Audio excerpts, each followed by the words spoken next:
Bom dia, boa tarde, boa noite pessoal, mais um vídeo do Virando as Páginas. Antes de tudo eu quero lembrar a você uma coisinha. Como o YouTube trabalha dentro dessa sistemática, dessa metodologia, eu peço para você que primeiro curta o vídeo, logo depois se inscreva no canal, aciona lá aquele sininho para que a gente possa continuar crescendo na conversa sobre literatura.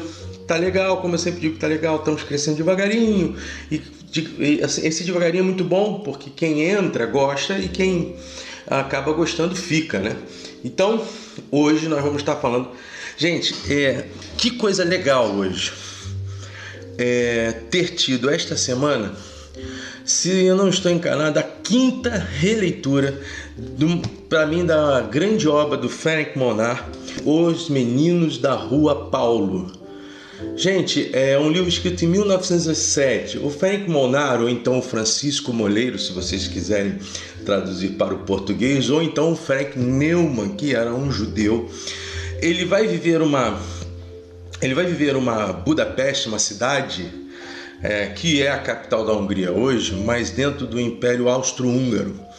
E ele vai viver aquele movimento final do século XIX no seu romance, ainda que ele tenha editado esse livro em 1907, também logo no início do século XX. E há algumas coisas interessantes no Monard, porque ele, apesar de ter escrito esse livro, de que para muitos tem um selo infanto-juvenil, gente, essa obra ela nos serve para os dias de hoje porque ela tem uma carga romântica. E quando eu digo romântica, eu digo dentro de uma escola do romantismo tão forte e ao mesmo tempo tantos elementos de idealismo e estoicismo que fazem com que todos os seus personagens, mesmo aqueles que são tidos como personagens negativos, eles sejam um exemplo de conduta, seja quando acertam, seja quando erram, e traz também a realidade das cidades que agora cada vez mais se perde diante do mundo digital. Eu, por exemplo, na década de 70, 80 vivi isso, quer dizer, os terrenos baldios que a gente jogava a nossa pelada, soltava o nosso balão, jogava taco, inclusive esse jogo de taco, de alguma forma ele é referenciado aqui com os Meninos da Rua Paulo ali no seu Grunde, né? Todos aqueles ambientes da relação junto com os professores, os aspectos voltados às bagunças de meninos da idade de 12 a 16 anos, os sonhos, mas principalmente o Monard, ele faz um desenho desses garotos baseado em toda uma cultura imperial de época, já que a Hungria fazia parte do Império Austro-Húngaro, né? E não fazia parte de uma forma muito agradável. Quem quer um pouquinho desse ambiente que o Frank Monard tenta mostrar ali sobre a Hungria, existe uma série de filmes na década de 50 e 60 chamada Sissi, a Imperatriz Sissi. E ali mostra justamente essa relação que houve quando do Império Austro-Húngaro, a Áustria, muito maior do que é hoje, anexando toda a Hungria, mas tendo uma interferência muito forte na Sérvia e por todos aqueles cantos ali do interior da Europa, e que em 1914, com o assassinato do arquiduque Francisco Ferdinando e da sua esposa, ali se instala a Primeira Grande Guerra Mundial. Logo depois, em 1918 para 19, quando termina a Segunda Guerra Mundial, é dissolvida o Império Austro-Húngaro e aí a Hungria passa a ter uma vida, entre aspas, independente. Por quê? Desde o período da Idade Média, quando a Hungria, de certa forma, não é essa Hungria, mas a Hungria, de certa forma, era um condado, uma nação independente, o que você vê na história húngara é sempre lutas de invasões e possessões. Ela vai ficar na mão do Império Turco-Otomano entre metade do século XVI e final do século XVII, tem uma certa independência. Depois vem o Império Austro-Húngaro. Quando o Império Austro-Húngaro, na Segunda Guerra Mundial, ele é dissolvido, começa a existir as influências do nazismo, e quando da Segunda Guerra Mundial Hitler se dirige para a Hungria, as questões dos húngaros terem também no seu interior uma grande gama de judeus, inclusive Frank Monard era judeu.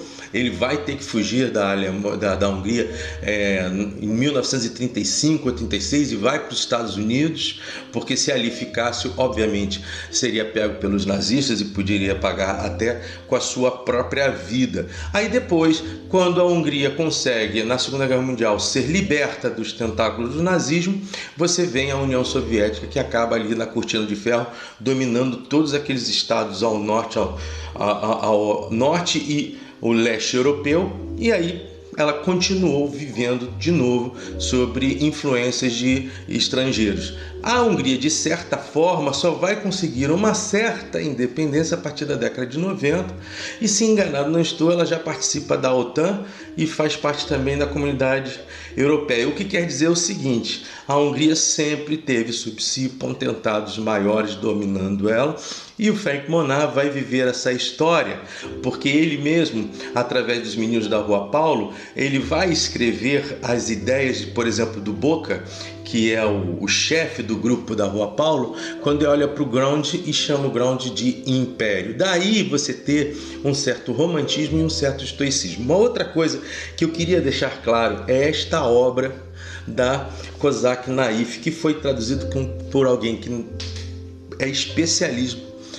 Paulo Ronay também era um húngaro que fugiu da Hungria em 1941 para 42 com um visto da Embaixada Brasileira, e esse visto se deu muito por uma grande obra literária que ele escreveu, que foi a Antologia da Língua Portuguesa. O Paulo Ronay, ele, quando aqui para o Brasil veio, ele acabou tendo uma prodigiosa ação e um grande trabalho no campo literário.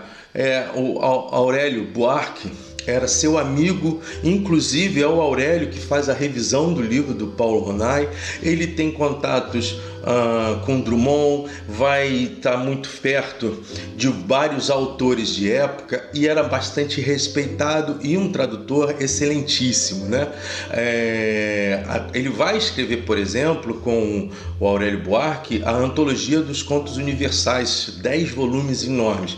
Se você tiver algum interesse em buscar a história do Paulo Ronay, vale a pena você estudar esse cara, e como ele, assim como Otto Maria Carpo, foram heranças que recebemos de cultura oriundas da Europa, justamente por conta do frisson das guerras que por lá estiveram. Uma questão também muito legal com relação ao Frank Monat é que ele vai ser um enviado para a Primeira Guerra Mundial. Então ele vai trazer as notícias dos frontes, de como estavam andando a guerra, como isso estava sendo projetada, e acaba depois disso, obviamente, carregando cada vez mais os sentimentos que ele já tinha quando escreveu Os Meninos da Rua Paulo.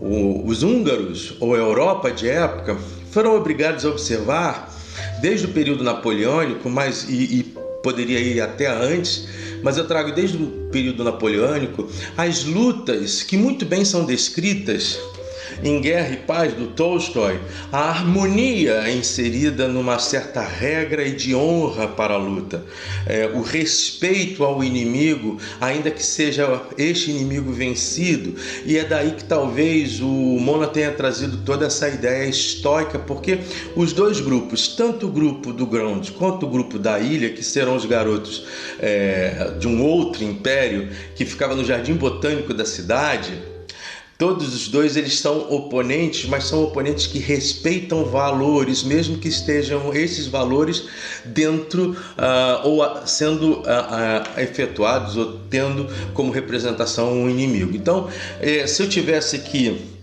escolher alguns nomes principais do livro, obviamente o Boca, o Chico Buarque, que era o líder dos rapazes da ilha. Você tem o Geb, que vai ser um exemplo interessante a ser analisado dentro do livro, pena que eu não posso falar muito, e o Nemetschek. O Nemetschek, para que você que não leu este livro aqui, O Poder do Mito, do Joseph Campbell, o Nemetschek é justamente o exemplo maior da jornada do herói. ele é um soldado raso em meio aos garotos, onde todos dentro daquele grupo têm uma formação militar ou agem como assim fosse. Existe elos transversais na relação deles, porque ao mesmo tempo que ali você tem uma hierarquia militar e o Boca é o presidente general e os outros são tenentes ou lugar-tenente, e só o Nemetchek é um soldado raso, ou seja, ele é aquele que é obrigado a fazer continência a todos e respeitar e ouvir a ordem de todos. Você também tem todos eles se reunindo na escola, onde ali são todos alunos, que vivem as realidades dos alunos, as dificuldades dos alunos. Ainda existe aí como um elemento, digamos assim, aristocrático, né? Como se desse uma ideia aristocrática das relações, o tal Clube do Betume, onde parte desses garotos também fazem coro deste clube, que é uma espécie de clube aristocrático mesmo, de discussões e de debates, muitos deles volúveis, e que é uma forma talvez do Molnay, contrariando tudo aquilo que se esperava, demonstrar como há uma certa distonia, há uma certa um certo vazio nas relações aristocráticas de época, e como não se dá muito valor nos elementos mais dignos da vida, e como, por conta disso, as considerações dessas reuniões lá do grupo do Betume são reuniões que decidem por pontos irrisórios, que não têm nenhuma validade, tá certo? Bom, tudo começa, o choque entre esses dois grupos se dá primeiro porque dois partisans, dois caras que são ligados ao grupo da ilha, roubam a bandeira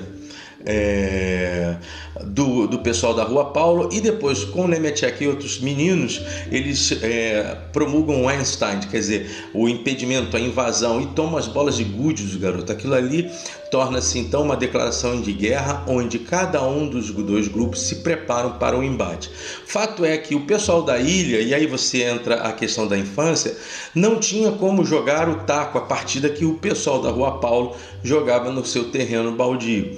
E aí você vai ter toda uma direção do embate de dois impérios e as futilidades que se dão por meio das guerras. Porque para o leitor que coloque um pouquinho de razão nesse processo, o que se vê ali é a possibilidade de um acordo e todos eles brincarem no mesmo lugar e serem amigos, mas não é isso que acontece. Aliás, houve na cidade de Budapeste, e quando eu digo Budapeste, porque são duas cidades, tá gente? A cidade de Buda é uma cidade realmente mais fortalecida, que fica no alto da região, é cortada pelo rio Danúbio, e a ponte que vai ligar Peste, que é a outra cidade, que era um povoado e mais plano. Esse pessoal da rua Paulo, eles ficavam nessa região mais empobrecida.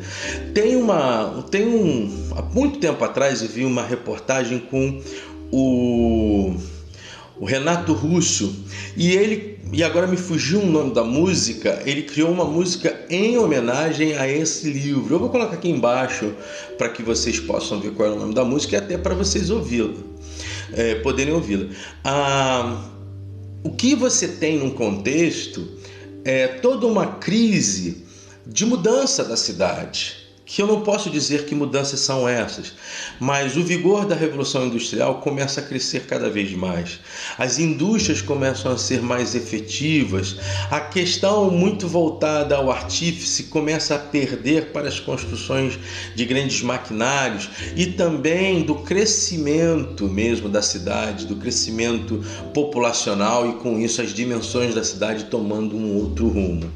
Queria falar um pouco sobre Nemetchek. Nemetchek aliás, uma coisa muito interessante.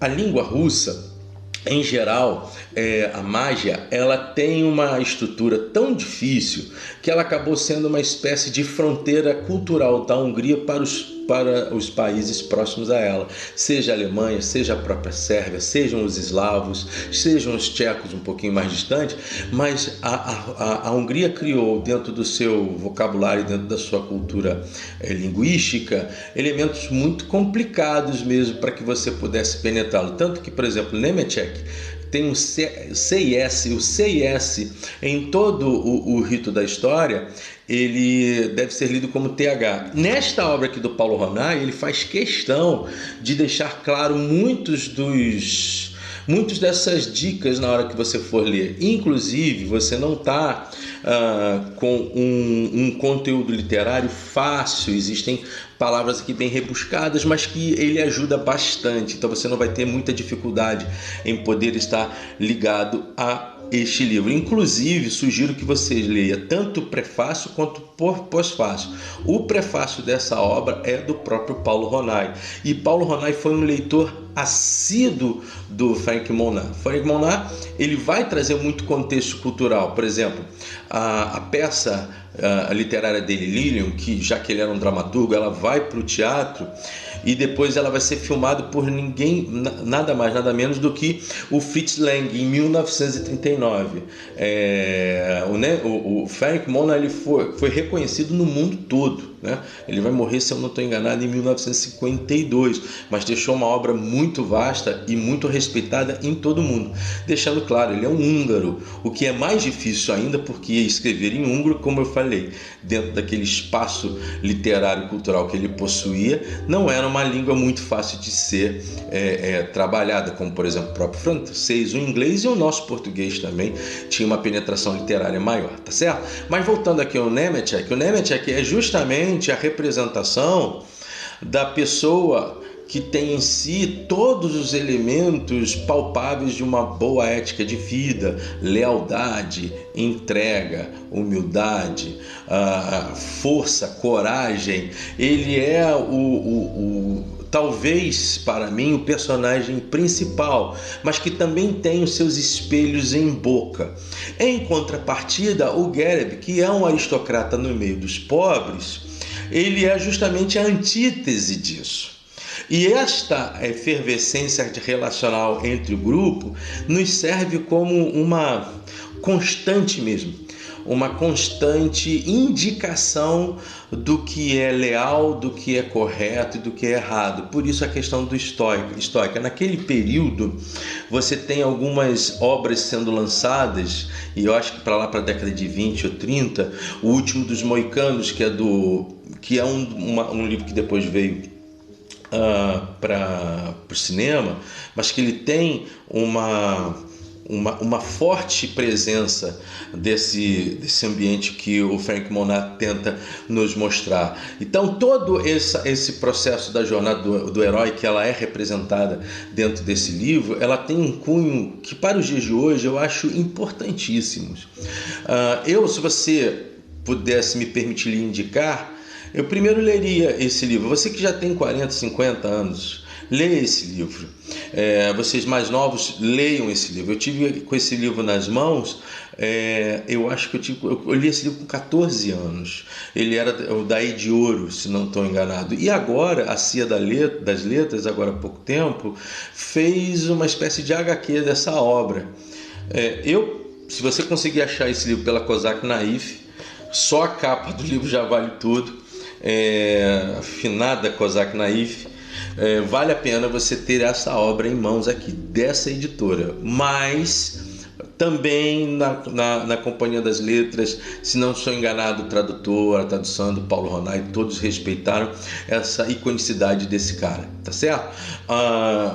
Quando você tiver lido isso, se você tem neto, se você tem filhos, senta com eles e leia esse livro com eles. Eu acho que um